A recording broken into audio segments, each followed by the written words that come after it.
When he used the anglicised Indian names, running elk, flying eagle, winter woman, and the like, the words required no further description, but almost took on flesh, and became living humans. It was the kind of trick that the ancient market storytellers must have possessed as they charmed their listeners with fables and legends.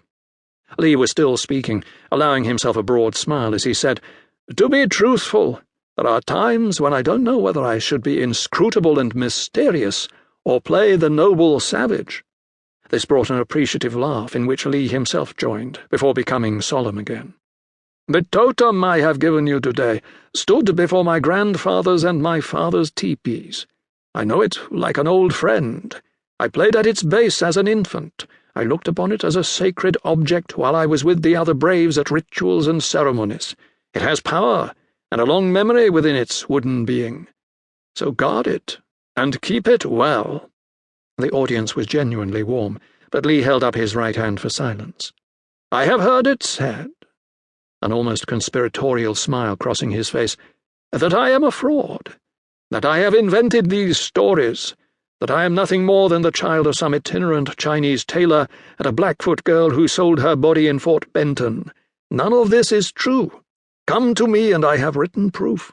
Ask when you go to the Blackfoot reservations of Brokenclaw, for that is also my inheritance."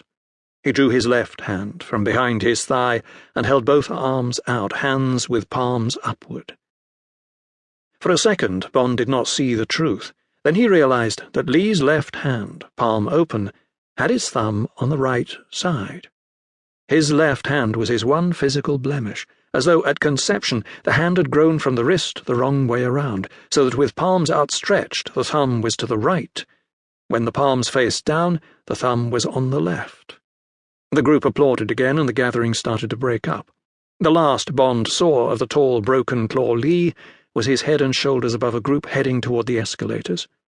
He stayed for a while, viewing the ancient totem with its symbols of snake, bird and, he thought, scales for weighing not justice, but gold. The longer he looked, the more he saw. Strange, even grotesque faces peering out from carved leaves and branches. Finally, with a smile, Bond turned and left, walking back through the Indian big house, the short hairs on the back of his neck once again stiffening at the sound of the chanting and rhythm of the tom-tom beat. This had been a strange and somehow exciting diversion. To see someone as charismatic as Lee, and hear his story, which could well be a trunk full of rubbish.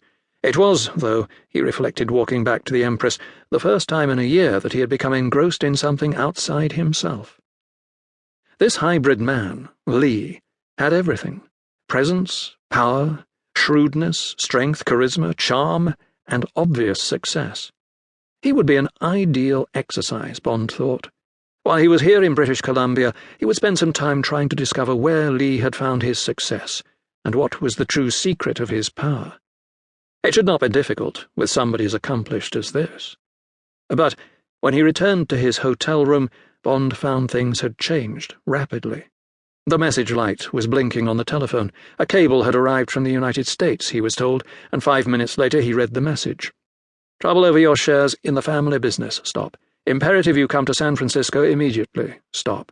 Room reserved for you at Fairmont Hotel. Stop. Please wait there for message. Stop. Regards, Mandarin." So, Bond thought as he crumpled the flimsy paper, the old man had him marked down for some job in California from the start. The old fraud, he thought. Then he smiled and picked up the telephone to book himself onto the first available flight to San Francisco. Less than 14 days, and his world had changed.